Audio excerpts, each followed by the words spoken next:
네, 안녕하세요. 책을 쓰는 작가 남인숙입니다. 안녕하세요. 저는 그동안 20여 년 동안 약 20권 정도의 책을 써왔습니다. 근데 저의 관심사는 어떻게 하면 좀 더 사람들이 질 높은 삶을 살 수 있을까라는 것이었어요. 그래서 그 책들을 한 권 한 권 쓸 때마다 어떻게 이 분야에 대해서, 이 관심사에 대해서 우리가 좀 더 현명해질 수 있는가, 이런 답을 찾으려고 애를 써왔던 거죠. 그런데 어느 날 갑자기 불쑥 한 가지를 깨달았습니다. 이 모든 문제와 답들이 깔때기처럼 단 하나로 모아지는구나. 그게 바로 자존감이었던 거죠. 그래서 언젠가는 이 자존감에 관한 책도 쓰고 좀 더 깊이 있는 논의를 해봐야겠다라고 결심을 했고요. 제가 그래서 이 자리에 와 있는 겁니다. 자, 자존감은요, 알고 보면은 국어사전에도 나오지 않는 말이에요. 모르셨죠? 당연히 있을 거라고 생각을 하셨죠. 그런데 이 자존감과 똑같이 심리학 출신인데 국어사전에 올라와 있는 말은 또 열등감이라고 있어요. 똑같이 심리학 출신인데 왜 이런 차이가 날까요? 먼저 나왔어요. 네, 아들러라는 심리학자가 먼저 얘기를 해서 일반화돼서 대중한테까지 이렇게 상식이 된 거거든요. 근데 이처럼 아직까지 국어사전에도 올라와 있지 않을 정도로 이렇게 어려운 학문적인 용어인 자존감이 왜 이렇게 우리의 관심을 요즘 많이 받고 있을까요? 그것은 바로 자존감이 우리의 삶의 질과 너무나 깊은 관계가 있어서 그렇습니다. 자, 자존감이 아주 튼튼하고 강력하다고 해서요, 아무런 문제가 생기진 않아요, 우리 삶에. 우리는요, 그 누구라도 그 어떤 멍청한 선택도 할 수 있고요. 그리고 그 어떤 나쁜 일도 우리한테 생길 수 있어요. 그런데 그것으로부터 우리 힘으로 탈출을 하는 것, 그건 바로 자존감에 의해서만 가능한 거예요. 그리고 이런 자질은 삶의 질과 굉장히 관계가 깊습니다. 그래서 자존감 하는 거예요, 우리들이요. 자, 여러분, 이 속담 들어보셨어요? 네. 자, 벼는 익을수록 고개를 숙인다. 자, 언제 처음 들어보신 것 같으세요? 우리 초등학교 때, 그리고 국민학교 때, 저는 국민학교 때였어요. 그때 가장 처음으로 배우게 되는 여러 속담 가운데 하나예요. 이게 내포하고 있는 뜻은 한 단어로 뭐죠? 잘하시네요. 겸손이에요. 우리는 아주 일찌감치 겸손을 먼저 배우고 있는 거예요. 그런데 저는 이게 굉장히 못마땅합니다. 아직까지 초등학생들 이거 먼저 배우고 있어요. 자, 이 말이 틀린 건 아니죠. 익을수록 고개 숙이는 거 맞습니다. 그런데 아직 채 여물지 않은 그런 벼가 하늘을 보고 파릇파릇하게 꼿꼿하게 자라야 되는 건 맞거든요. 아직 알곡이 제대로 익지도 않은 그런 벼가 그냥 고개를 숙여버리면 그 벼는 썩어서 죽습니다. 근데 우리는 아직 자기 자신에 대해서 알지도 못하는 아주 꼬마 시절에 벌써 겸손을 배우고 나를 낮추는 법을 먼저 배우는 거예요. 그러니 나를 탐색하고 나를 키우고 알 기회를 다른 문화권보다 조금 더 일찍 박탈당한다는 생각이 듭니다. 그래서 저는 자존감이 아주 낮고 그리고 더 키우고 싶으신 분들은 일단 겸손이라는 말을 잊었으면 좋겠습니다. 그래서 겸손하려고 하는 그 마음이요, 지금부터 겸손하자 이런다고 해서 생기는 게 아니거든요. 이거는 마치 내가 착하자, 뭐 내가 부드럽자, 이렇게 하는 것과 마찬가지예요. 이 겸손은 자신의 경험을 통해서 또는 그 경험에 대한 성찰을 통해서 성장을 통해서 저절로 생겨나는 것이지 내 자신을 억누른다고 낮춘다고 해서 생겨나는 것이 아니거든요. 그러니까 겸손은 마음의 문제가 아니라요, 행동과 그리고 태도, 예의의 문제라고 생각하시면 될 것 같습니다. 그래서 내 마음속에서 막 교만한 마음이 일고요, 나는 쟤보다 잘난 것 같아, 내가 이런 면에서는 조금 많은 사람들보다 괜찮지 않나? 이런 생각이 들더라도 죄책감을 갖지 말고 이걸 다른 사람들한테 보이지만 말아야겠다. 최소한 예의를 지키는 그런 선에서만 내 자신을 표현을 하자. 이런 태도만 제어하는 그런 입장을 취하시는 거예요. 우리는 이 마음 안에서만 얼마든지 교만해져도 좋습니다. 그러니까 먼저 이 안에서 교만을 해지고 나중에 겸손을 따로 배우자는 것. 이것이 우리가 시작할 때의 자세가 아닌가. 이런 생각을 해봅니다. 자, 제가 자존감에 대해서 고민을 할 때 제일 고민됐던 게 바로 이 부분입니다. 자, 자존감은 어린 시절 양육 환경에 의해서 형성된다는 것인데요. 사실 자존감의 정의 자체가 바로 이겁니다. 어릴 때 형성되는 자아다. 이게 심리학에서 말하는 정의예요. 야, 그렇게 되면 이제 제가 어른이 됐어요. 어른이 되었는데 이 낮은 자존감을 좀 어떻게 해보고 싶어요. 나는 다른 사람이 되고 싶다. 그러면 이거 그냥 좌절되는 거 아닌가요? 이론상으로는. 그래서 이게 가장 큰 고민이었는데요. 제가 관찰을 많이 해보고 연구를 해본 결과는요. 이게 가능하다는 것입니다. 저는 어린 시절에 너무나 형편없는 그런 환경에서 형편없는 대우를 받고 낮은 자존감에서 자란 사람이 자기 자아를 재건한 경우를 너무나 많이 봤습니다. 그래서 가능하다고 확신을 가졌고요. 그걸 여러분들한테 꼭 말씀을 드리고 싶습니다. 자, 그렇다면 자존감 가능하다는 건 일단 알았는데 얼마만큼 어려울까? 이게 제일 쉽더라고요. 알고 보니까 자존감이요. 다이어트랑 굉장히 비슷한 부분이 많아요. 그래서 자존감만큼 어렵더라고요. 다이어트하고 자존감하고 비슷합니다. 아주. 실패를 할 가능성은 굉장히 크고 어렵기는 해요. 요원하죠.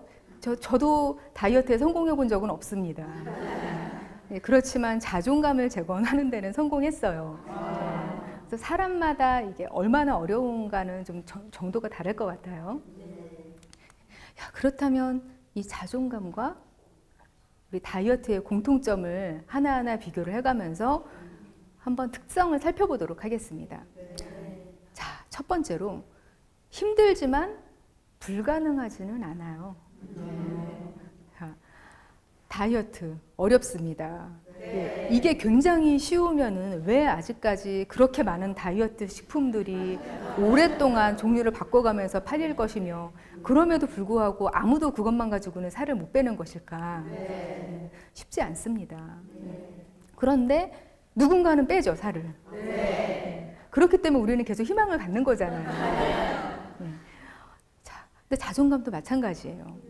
그만큼 어렵고 그렇기는 한데요. 누군가는 반드시 그 시궁창에서 자란 내 자존감을 일으켜 세우거든요.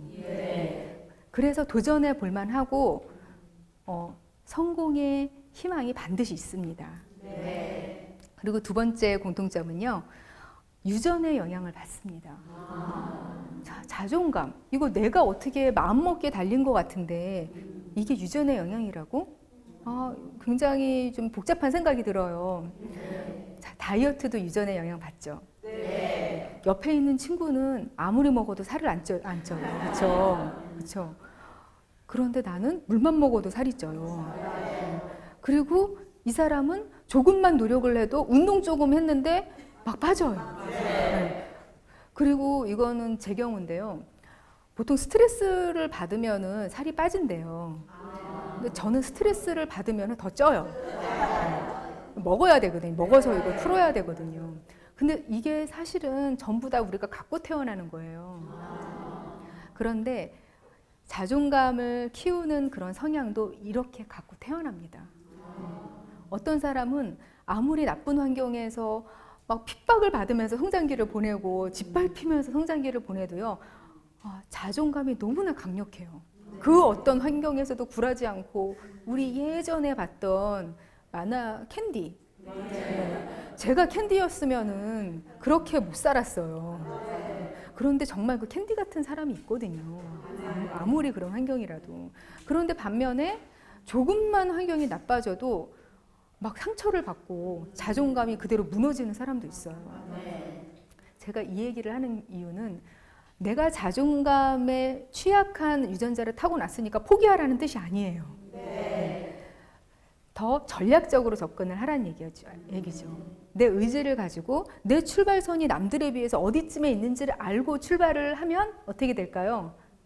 좌절을 덜 할 수가 있어요. 내가 이만큼 노력을 했는데 나는 왜 자존감이 안 올라가지? 이런 슬픔을 조금은 좀 경감시키고 앞으로 나아갈 수 있다는 얘기죠. 자, 그리고 이 자존감과 다이어트의 세 번째 공통점. 자, 일회성 이벤트에 그칠 게 아니라 이전과 완전히 다른 사람이 되어야 한다는 것입니다. 자, 다이어트 생각해 보세요. 우리 일주일 굶어봐요. 물만 먹어봅시다. 어떻게 됩니까? 죽어요. 예, 예. 잘못하면 뭐 질병이 원래 있으면 죽을 수는 있을 거예요. 예. 근데 웬만하면 죽질 않아요. 그냥 물을 마시면, 그쵸? 살이 빠지긴 빠져요. 그쵸? 어떻게든 빠지기는 빠지는데 그게 자기 몸무게가 됩니까? 그게 다이어트 성공일까요? 아니에요. 일회성 이벤트에 그치는 거는 정말 다이어트가 아니죠. 그런데 자존감도 그래요. 여러분이 오늘 자존감에 관한 이 이야기 이거 1시간 듣는다고 해서 갑자기 자존감 레벨이 파워업 여기까지 올라가서 내 자존감이 막 튼튼해지고 건강해지고 강력한 자존감 파워를 생기게 되고 이거 아니에요. 처음에는 무언가 동기부여가 될 수가 있어요. 분명히. 그 이벤트라는 것이. 그래서 오늘 함께 이 이야기를 나누고 내가 어느 부분에서 취약한 사람인가를 깨닫게 되면은 조금씩 노력을 시작해 볼 수는 있어요. 그리고 다른 사람이 되고 점점 강한 자존감을 가진 사람이 될 수는 있겠죠. 근데 이게 짧고 강한 이벤트에서 그친다고 생각하면 안 되는 거죠. 그런 희망을 가지고 실망을 연속해서 느끼게 되면 실패. 자, 그리고 또 네 번째 특성이 경우에 따라 의사의 도움도 필요하지만 그게 전부가 아니라는 거죠. 자, 다이어트. 제가 한 200kg 나갑니다. 이쯤 되면 의사의 도움 필요해요. 그래서 뭐 위밴드 수술을 받는다든지 아니면 약 처방을 받는다든지 뭐 여러 가지 방법, 의학적인 도움을 받을 수는 있어요.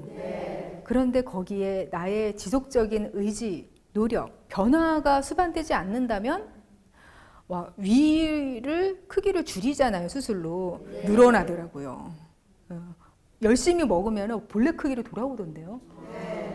그런데 자존감도 마찬가지입니다. 자존감이 정말 너무너무 그 수준이 낮은 거는요. 우울증하고 아주 깊은 관계가 있어요. 그쯤 되면은 의사의 도움이 필요합니다. 도움을 받아야 해요. 하지만 의사에게 온전히 의지를 한다고 해서 벗어날 수 있는 건 아니에요. 하나의 작은 도움이 될 수 있을 뿐인 것이죠. 이런 점들을 인식을 하면은 아, 내가 다이어트로 할 수 있는 만큼만 내가 좀 해보겠다라고 생각을 하면 훨씬 좀 마음에 감이 잡히게 되겠죠. 자, 먼저 자존감을 위해서 우리가 할 일입니다. 가장 기억을 하실 것은요. 주변에서 나쁜 거울을 치우는 겁니다. 자, 이 세상은요. 우리가 살고 있는 이 세상은요. 알고 보면 아주 거대한 거울입니다. 내가 살고 있는 환경, 내가 만나는 사람들, 그리고 나를 키워주고 함께 지내는 가족들, 친구들, 직장, 이 모든 것들이 다 알고 보면 거울이고요. 그 거울에 비친 내 자아를 보고 나는 나를 인식을 해요. 알고 보면. 그런데 나를 비추는 그 거울이 막 울룩불룩해요. 깨졌어요. 망가졌어요. 그럼 내 모습이 제대로 비칠까요? 분명히 왜곡되게 비치게 됩니다. 그래서 이 거울을 반드시 나쁜 거울을 치우지 않으면은요, 이건 뭐하고 같은 거냐면은요, 자, 바늘에 찔렸어요. 그 바늘 끝이 뚝 부러져서 내 살 안에 들어간 거예요. 아프죠. 네. 그런데 그 바늘을 빼내지 않고 그 위에다 계속 약만 바르는 거. 그거랑 똑같은 거거든요. 그래서 이 자존감을 우리가 나아지게 만들고 싶다는 생각이 들면 가장 먼저 해야 될 일이 이 매정한 마음, 조금은 단단하고 차가운 마음을 가지고 거울을 치우는 겁니다. 나쁜 거울. 그렇다면 구체적으로 이 거울이 과연 뭘까? 자, 먼저요. 나를 무시하거나 이용하는 그런 나쁜 친구들. 대표적인 나쁜 거울들입니다. 그런데 우리는 나쁜 거울이라는 걸 알면서도 이걸 쉽게 못 치워요. 네. 왜 그러냐면 왠지 내가 외톨이가 될 것 같고요. 이 세상에 나만 혼자가 될 것 같은 두려움. 나를 이렇게 괴롭히고 나를 힘들게 한다고 해서 이 친구들을 이거 다 쳐내고 다 멀리하게 되면 이 지구에 나 혼자 남는 거 아니야? 이러다가 나 고독사 하는 거 아니야? 네. 이런 두려움이 있거든요, 우리한테는. 그러니까 본능적으로 인간관계를 유지를 하고 싶은 마음이 우리 안에는 있어요. 웬만하면 유지를 하고 싶어하고 같이 가고 싶어하는 마음이 있어요. 근데 그렇지만 사실은 아까 말씀드린 그 나쁜 바늘 조각, 이게 사실은 그런 친구들인 경우가 너무나도 많습니다. 제 일생을 거쳐서 가장 자존감이 바닥을 치고 있던 그 시기, 그때 바로 저에게 이런 거울이 있었어요. 그래서 그 몇 년 동안 저는 세상에서 제가 제일 못생기고 제일 머리 나쁘고 제일 능력 없고 그런 사람인 줄만 알고 지냈어요. 저는 너무너무 불행했습니다. 그런데 그 거울을 치우자마자 너무나 빠른 시간에 회복이 되는 거예요. 이것은 의외로 굉장한 자유를 선물하는 일이에요. 자, 여러분이 너무 자존감이 바닥을 쳐요. 내 자존감이 미약해요. 주변을 한번 둘러보세요. 나한테 나쁜 영향을 주는 거울이 있는지 용기를 내보십시오. 자존감은 용기와 아주 깊은 관계가 있어요. 그래서 그 용기를 내서 치우면은 새로운 밝은 세상이 나에게 빛을 비춘다. 이런 느낌을 분명히 받으실 수 있을 겁니다. 가장 쉬운 일이에요, 사실은. 근데 재밌게도요, 이런 얘기가 있어요. 좋은 친구를 만드는 것보다 나쁜 친구를 만들지 않는 게 낫다. 그냥 혼자인 게 나은 거예요. 그런데 정말 혼자가 또 되는 줄 아세요? 그 나쁜 거울인 친구를 치우면은요, 나에게 힘을 주는 다른 친구가 그 자리에 들어와요. 그냥 골방에 앉아서 아무것도 안 하고 혼자 있지 않은 이상 내가 조금이라도 세상에 호의를 가지고 바라보고 사람들과 가까이 하고 싶은 마음을 품으면은 그 사람이 들어와요. 좋은 거울이 되어주는 사람이 내 옆으로 오는 거죠. 자, 여러분이 망설이고 계시다면은 하루 빨리 그 거울을 치우시기 바랍니다. 자, 그리고 두 번째, 이 나쁜 거울, 이 거울 어쩌면 좋아요. 나의 가족들. 내 어머니가 될 수도 있고요. 아버지가 될 수도 있고, 자식이 될 수도 있고, 형제가 될 수도 있어요. 우리가 혈연으로 맺어졌다고 해서 무조건 평생 붙어 살아야 되고 책임을 지어야 되는 건 아니거든요. 이 가족이 나에게 나쁜 거울이 되고 끊임없이 내 자아를 갉아먹고 있다면 뭐 칼같이 이게 딱 끊지 못할 수는 있어요. 하지만 우리의 삶의 공간을 조금 더 멀리 분리할 수는 있고요. 조금 정신적으로도 독립을 할 수도 있어요. 그러니까 그걸 인식하는 것부터 시작이거든요. 내 뿌리가 나를 힘들게 한다는 거는 굉장히 힘든 일이에요. 이건 근본부터가 평생을 지고 가야 될 짐이지만 우리는 유교문화권이고 공동체를 굉장히 중요시하는 그런 정신적인 환경에서 자랐어요. 그렇기 때문에 이걸 뿌리칠 수가 없단 말이에요. 근데 이제 세상 점점 변하고 있죠. 개인주의만이 우리를 구원할 수 있는 세계를 우리는 살고 있어요. 개인의 가치가 좀 더 최우선되는 그런 환경일 때만 우리는 행복감을 느낄 수 있는 사람이 점점 되어가고 있거든요. 그 무엇보다도 내가 중요하다. 내가 1순위다. 나를 1순위에 놓고 내가 행복한 다음에 그 다음에 가족과 그리고 친구들. 이 사람들을 그 다음으로 생각하자는 마음이 있으면은 우리의 자존감은 훨씬 그 수준이 올라갑니다. 자, 그리고 이 나쁜 건강. 몸이 내 의지대로 움직이지 않으면요. 자존감 바닥을 칩니다. 이 세상에 마음대로 되는 게 하나도 없잖아요. 그런데 적어도 이렇게 내 맘대로 움직일 수 있는 팔, 내 맘대로 움직일 수 있는 고개, 이것마저도 내 마음대로 안 된다는 걸 내가 깨닫게 될 때, 그럴 때 우리는 좌절감을 느끼게 됩니다. 그러니까 건강은요, 젊었을 때부터 그리고 건강할 때부터 굉장히 신경을 써줘야 될 일이고요. 컨디션 조절이 우선입니다. 자, 자존감을 바닥을 쳐요. 피곤해요. 쉬어야 됩니다. 내 몸을 어떻게든지 끌어올려야 됩니다. 굉장히 중요한 일이고요. 그리고 네 번째, 나쁜 환경. 정말 끔찍한 직장에서 일해요. 우리는 재미있는 직장, 재미있는 일만 하고 살 수는 없어요. 그건 분명한 일이에요. 그런데 최소한 내 적성에 너무 어긋난 일을 하면은 안 돼요. 저는 예전에 아르바이트 할 때 학생들을 가르치는 일이 저한테 굉장히 안 맞는 일이었어요. 그래서 그때 너무나 불행하더라고요. 근데 그 일을 그만두었을 때부터 제 자아가 점점 단단해지는 걸 오히려 느꼈어요. 차라리 조금 덜 벌더라도 저한테 조금이라도 맞는 일을 찾기 위해서 나서는 일이 그만큼 가치가 있더라고요. 그러니까 조금 희생을 치르더라도, 조금 돈을 덜 받더라도 용기를 내서 그 환경을 바꿔보는 것도 우리가 시도를 해볼 만한 일입니다. 이 자존감하고 굉장히 관련 깊은 그런 개념이 하나가 있어요. 그게 바로 행복입니다. 자, 행복한 사람이 자존감이 바닥을 치거나 아니면은 정말 불행한 사람이 자존감이 굉장히 높은 경우는 없습니다. 이거는 같이 가는 개념이에요. 그래서 우리가 행복에 대해서 좀 더 생각을 하면은, 그리고 행복 수준을 높일 수 있으면 우리의 자존감도 분명히 올라갑니다. 야, 그렇다면 우리는 어떻게 하면 행복해질 수 있을까요? 자, 여기서 나올 만한 가장 확실한 답변을 제가 알고 있어요. 로또 1등 당첨. 그렇게 되면은 굉장히 행복해질 거라고 생각을 아마 하실걸요? 근데 솔직히 말씀드리면요, 저도 그래요, 저도. 아, 로또 1등 당첨되면 그 뉴스에 나오는 사람들처럼 불행해지지 않고 아주 합리적으로 제 행복을 위해서 잘 쓸 수 있을 것만 같은 기분이 들어요.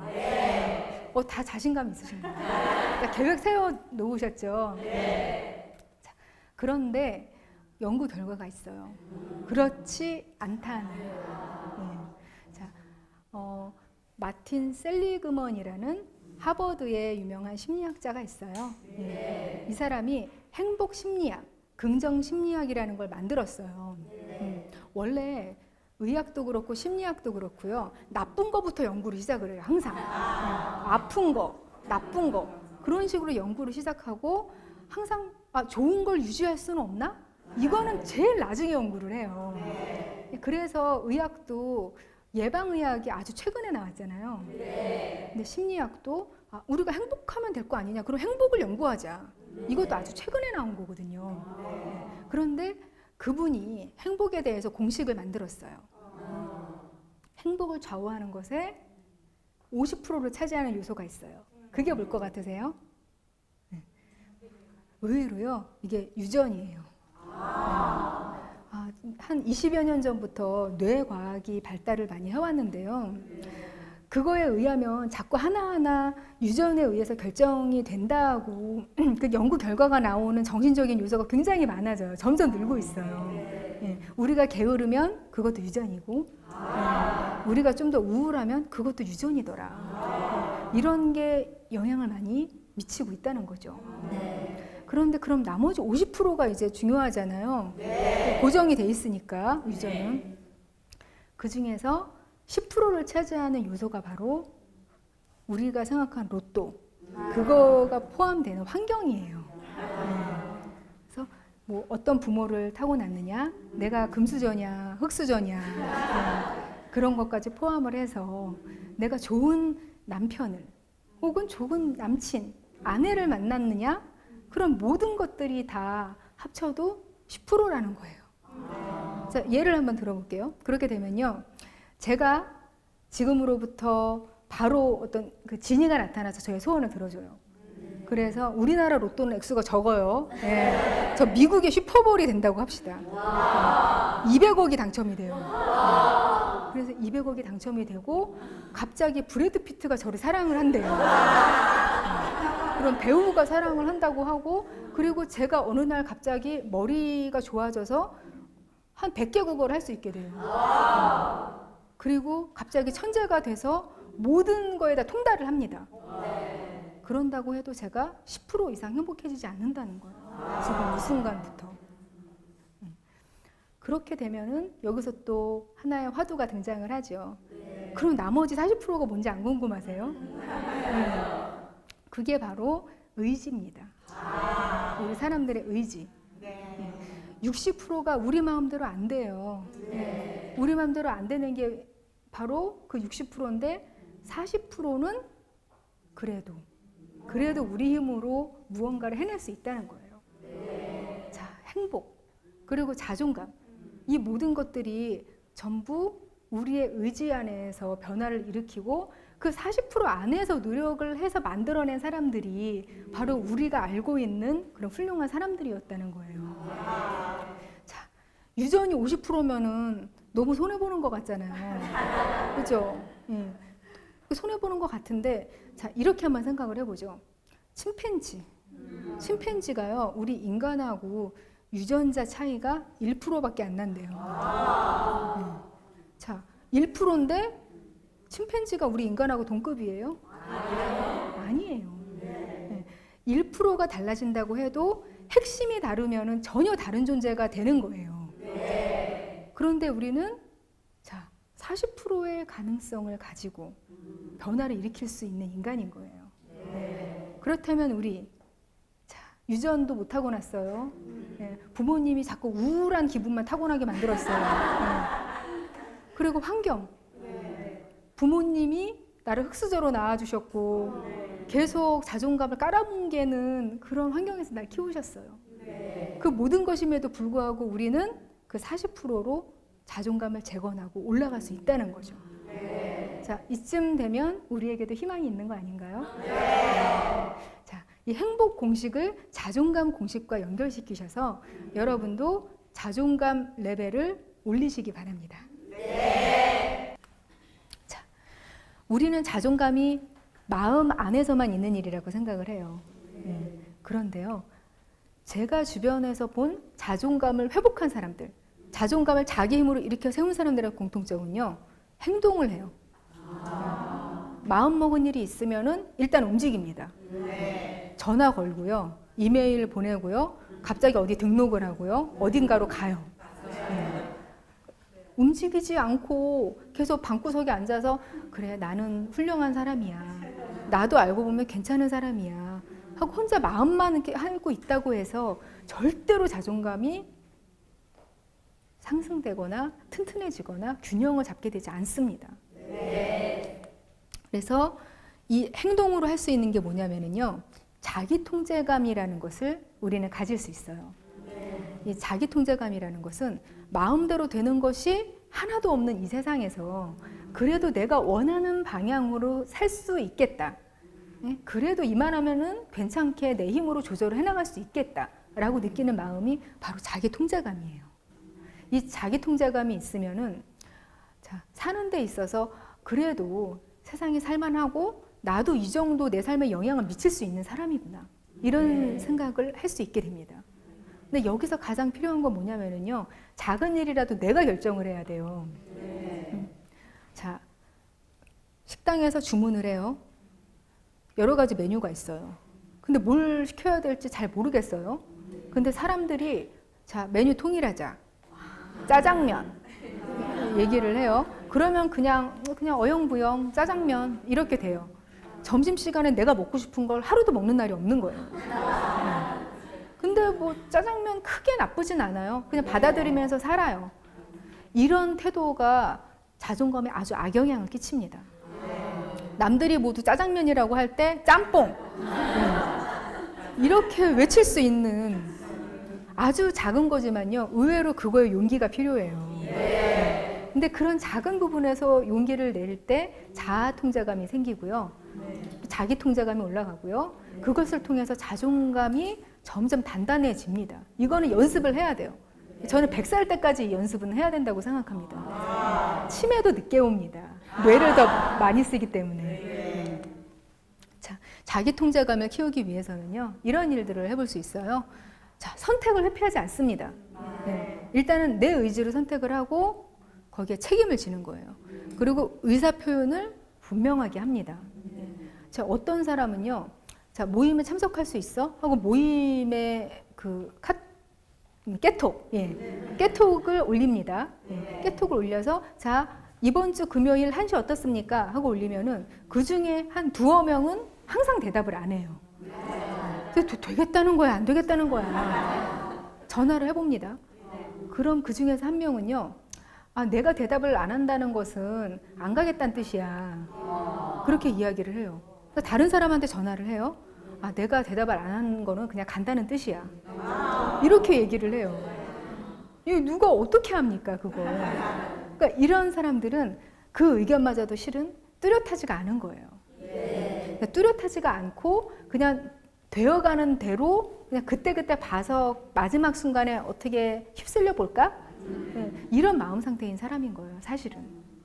근데 이거 습관 고쳐야 됩니다. 나 그날 간다. 아니면 최소한 그날 약속이 있는데 어떻게 될지 모르기 때문에 뭐 전날 통보하겠다.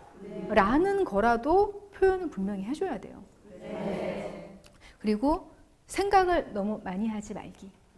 이것이 또 하나 방법인데요.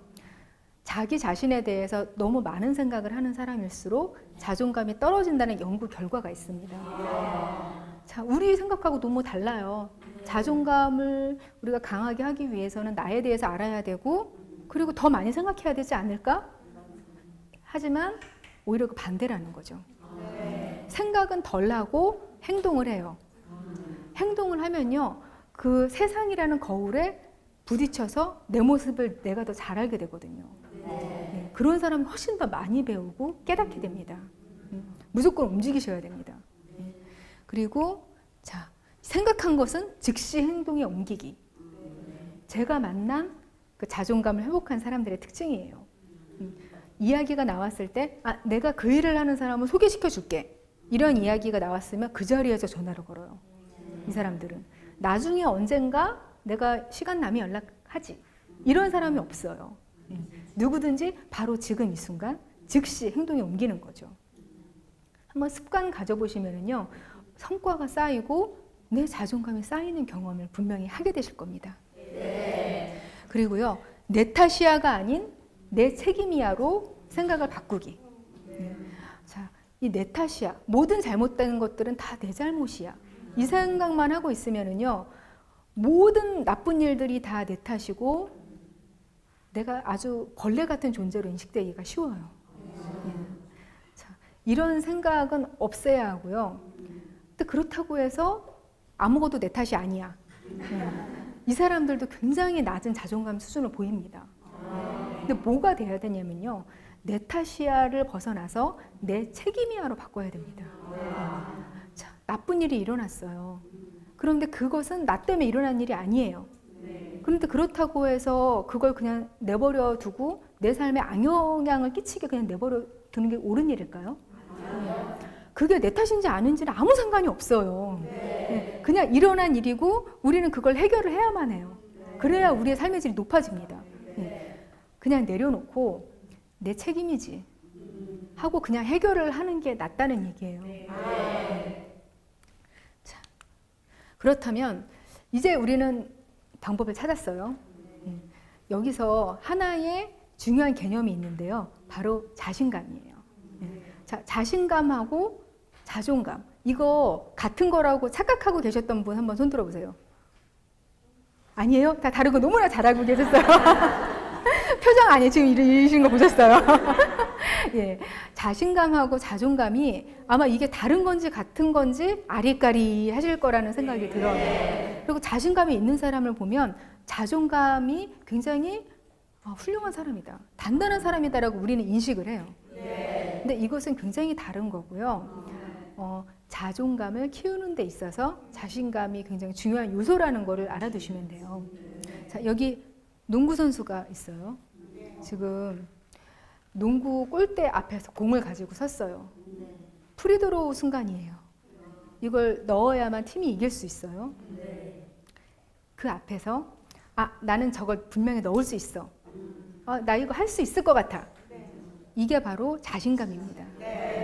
그런데 이걸 넣었어요. 근데 실패한 거예요. 튕겨나왔어요. 그래도 나 자신을 미워하지 않고 그래, 다음에 잘하면 되지. 그럴 수도 있지. 변함없이 나를 사랑할 수 있는 마음이 바로 자존감이거든요. 이건 어마어마한 차이가 있어요. 자신감이 있는 사람도 자존감이 굉장히 바닥 수준을 치는 사람들이 굉장히 많습니다. 그래서 자존감은 형편없는데 자신감만 있는 사람들이 때로 다른 사람들을 무시하고 또 깎아내리면서 본인의 자신감을 자꾸 충족시키려는 그런 부작용까지 보이는 경우가 있어요. 우리는요, 이 자신감을, 자존감을 키우는데 이용을 해야 합니다. 자, 다이어트와 자존감에 관련이 있다고 했죠. 이 자신감이 다이어트에 있어서의 단식하고 비슷한 개념이에요.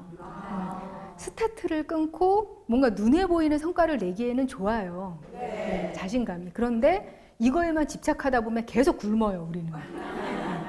그래서 자신감을 자존감으로 착각하고 계속 자신감을 충족시키기 위해서 너무 일만 하는 거예요. 자꾸 자격증을 쓸데없이 따려고 그러고 성과를 내려고만 하고 워커홀릭이 되는 거예요. 근데 그럼에도 불구하고 나를 사랑하는 마음이 안 생겨요. 우리는 그런 함정에 빠지면 안 됩니다. 그래서 자신감은 이용만 하는 걸로 생각을 하시면 될 듯합니다. 자, 자신감을 이용하는 방법들에는요, 이런 것들이 있어요. 자, 작은 성공을 조금씩 쌓아나가요. 우리 쉬운 방법부터 할 수 있는 걸 하는 거예요. 자, 자격증 너무 많이 따면 쓸데없다고 얘기했잖아요. 그냥 내가 가장 좋아하는 거에 한두 개 필요한 거 도전해서 눈앞에 보는 거는 괜찮아요. 아주 좋은 일이 됩니다. 그리고 경험을 늘리는 거예요. 자, 우리가요, 길을 걸을 때, 아는 길을 걸을 때, 그리고 모르는 길을 걸을 때하고 벌써 걸음걸이부터가 달라요, 우리는. 아는 길을 걸을 때는 당당하게 이렇게 걷는데, 모르는 길을 걸을 때는 두리번 하면서 뭐 차 괜히 오는 거 이렇게 피하기도 하고 주눅이 들어요. 우리가 한 번이라도 해본 일 근처에 갔을 때 우리의 자신감은 완전히 180도 다릅니다. 그래서 경험이 폭이 넓어지면은요, 조금 새로운 경험에서도 유출을 할 수 있게 돼요. 그래서 자신감이 점점 올라가게 되는 거죠. 그리고 또 외모를 한번 바꿔보는 것도 좋은 시도가 됩니다. 우리는 외모를 통해서 그 사람의 인상을 판단을 하는 사람이 아주 많은 사회를 살고 있어요. 이거는 어쩔 수 없는 일이고요. 다른 사람이 나를 외모로 판단을 해도 내가 상처받지 않을 만큼 자존감이 튼튼하다, 이러면 아무 상관없어요. 그런데 낮은 자존감에서 나를 좀 더 끌어올리고 싶다, 이러면 낯선 사람들이 좀 더 나에게 정중하게 대하는 태도를 경험해 보는 거, 그거 굉장히 중요합니다. 그러니까 그거에서부터 변화를 시도해 보는 것도 자존감 그리고 자신감을 키우는 데 조금 도움이 됩니다. 그리고 체력을 키우는 거. 내 몸이 내 맘대로 안 움직이면 자신감이 그대로 내려가요. 이것은 얼마나 중요하면 여러 포인트에서마다 몸 이야기가 나오겠습니까? 항상 내가 스트레스를 받고 힘들다 하면 마음도 마음이지만 몸을 먼저 돌보시는 거 잊지 마시기 바랍니다. 자, 이제 와서 뜬금없는 질문 제가 하겠습니다. 자, 그렇다면 자존감은 꼭 높아야만 될까요? 응? 지금 대답 못하고 계세요. 지금 이제까지 자존감 얘기 해놓고 이게 뭔 얘기야. 그런데 혹시 예민하신 분은 캐치하셨을 수도 있는데요. 저는 한 번도 자존감을 높여라 라고 얘기는 하지 않았어요. 안 쓰려고 조심했어요. 자존감은요, 어느 정도 낮은 수준에서도 안정만 되면은 높은 질의 삶이 보장이 됩니다. 문제는 높낮이가 아니라 균형과 안정이에요. 제가 오랫동안 관찰해온 사람이 있는데 자존감 수준이 낮은 편이에요. 그런데 너무 행복하게 잘 살고 심지어 직장에서도 계속 승진하고 성공을 하는 거예요. 그래서 어떻게 된 일인가 하고 봤더니 그냥 나는 내 능력은 이거 정도밖에 안 돼. 하지만 상관없어. 남이야 남이고 나는 나지. 이렇게 생각을 하면서 크게 야망도 안 가지는 거예요. 자, 야망이 너무 높은 사람들이 자존감 수준이 낮은 경우가 많아요. 왜냐? 내 수준은 항상 내가 원하는 모습 아래에 있거든요. 그래서 끊임없이 노력을 하고 아무리 힘들어도 나는 항상 더 낮은 거, 이 수준밖에 안 된다는 거죠. 그래서 우리는 높은 야망을 가지고 힘차게 자신감 있게 나아가는 사람들만 자존감이 높을 거라고 착각을 해요. 그래서 자꾸만 우리가 원래 타고난 여러 가지 자질들을 다 무시를 하고 저 높이 있는 사람들만 하나의 목표로 삼고 자존감의 그런 귀감이라고 생각을 하는 거예요. 하지만 우리의 깃대는 우리 안에 있어요. 우리 수준이 있다고요. 그 안에서 나는 이만한 자존감으로도 균형 있게 잘 살 수 있는 사람인가? 아니면 이만큼 올라가야만 만족할 수 있는 사람인가? 그걸 내 자신이 판단하는 거 굉장히 중요한 일이라는 거죠. 자, 여러분 안에 있는 여러분의 자아는 어디서 안정감을 느낄까요? 한번 이렇게 생각을 해보시기 바랍니다. 자, 이 자존감이 있는 우리의 삶은요, 저는 이렇다고 생각을 해요. 멀미를 하지 않는 일종의 뱃놀이다. 자, 우리 사는 거요, 어떤 환경에 처해 있는 사람들도 전부 하나도 안 쉬워요. 정말 별의별 종류의 삶을 사는 사람들을 다 만나봤거든요. 내가 부러워할 만한 사람, 뭐 그렇지 않은 사람도 다 만나봤는데 어떤 행복 수준은 그렇게 차이가 안 난다는 걸 발견을 했어요. 아, 이거 참 신기한 일이다. 누구에게나 삶은 정말 다 어렵고 다 힘들어요. 그냥 오죽하면 뭐 니체 같은 사람들, 그런 그 염세주의를 주창한 그런 사람들이 다 삶이 지옥이라고 했을까요? 쇼펜하워 뭐 이런 사람들이 그냥 인생은 다 지옥이야 이 사람들아, 이렇게 얘기를 했어요. 근데 그만큼 우리 삶이 힘든 건 맞는 일이에요. 자, 항해를 해요. 자, 이렇게 돛담배를 달고서 우리가 갑니다. 언제나 바다가 잔잔할까요? 아닙니다. 어떤 날은 그냥 좋은 햇살 내리쬐고요, 잔잔해요. 잔잔해서 이거 참 살만해요. 괜찮아요. 근데 이런 날이 그렇게 길지 않아요. 막 어떤 날은 바람이 불어서 막 구토가 일어날 정도로 멀미가 나오기도 하고요. 어떤 날은 이러다 죽을 것 같아요. 뒤집어져서 배가. 그런 느낌을 가지기도 해요. 그런데 최소한 자존감이 튼튼한 우리의 삶은요, 멀미를 하지 않는 그런 삶하고 비슷하다고 생각을 해요. 물론 뭐 풍랑치는 거 그렇게 춤추며 기뻐할 일은 아니에요. 막 누구한테나 그 힘든 일이고 좀 빨리 지나가줬으면 하는 그런 거는 마찬가지예요. 누구한테나. 하지만 우리가 멀미를 하지 않으면 그냥 견딜만 해요. 그리고 그 견디는 시간 동안 그냥 지나가겠지 하고 의연하게 버틸 수가 있어요.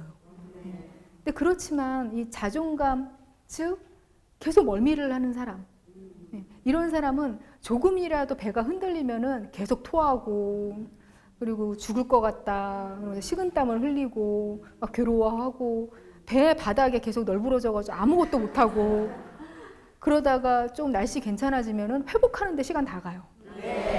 멀미 빨리 가라앉을만 하면 또 풍랑 몰아치고, 이게 계속 반복이 되는 거예요.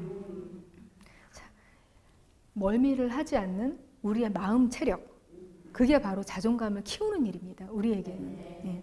그래서 저는요, 이 자존감이 있어서 우리가 조금이라도 힘들지 않게 항해를 할 수 있게 되는 삶이 우리가 지향해야 되는 그런 삶이 아닌가라는 생각이 들어요.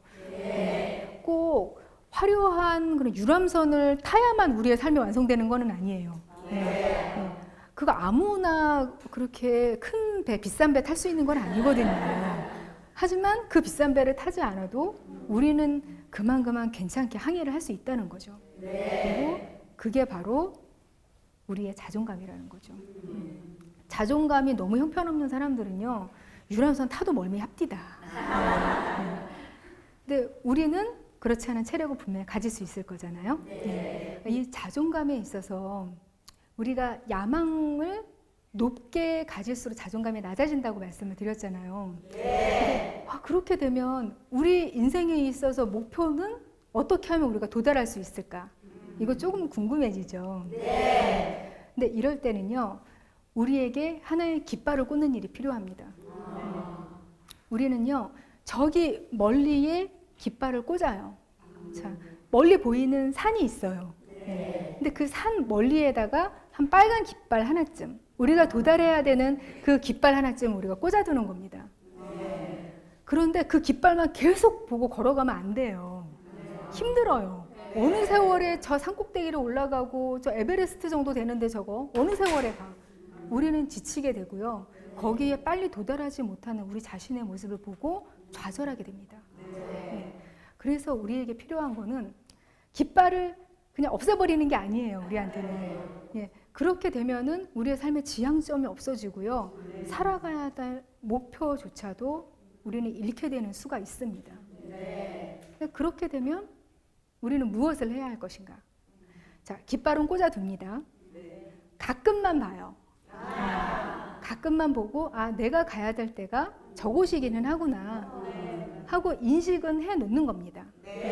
그래서 우리는 깃발을 꽂고 내 눈앞의 일들에 하루하루 충실하면서 살면은 높은 질의 삶을 살고 그에 따라서 자존감도 굉장히 혜택을 보면서 살 수 있는 거죠. 자, 여러분들도 깃발 하나 여기서 꺼내서 준비해 두십시오. 그래서 저기 멀리 보이는 산이건 강이건 그곳에 하나 꽂아 두십시오. 네, 감사합니다. 감사합니다.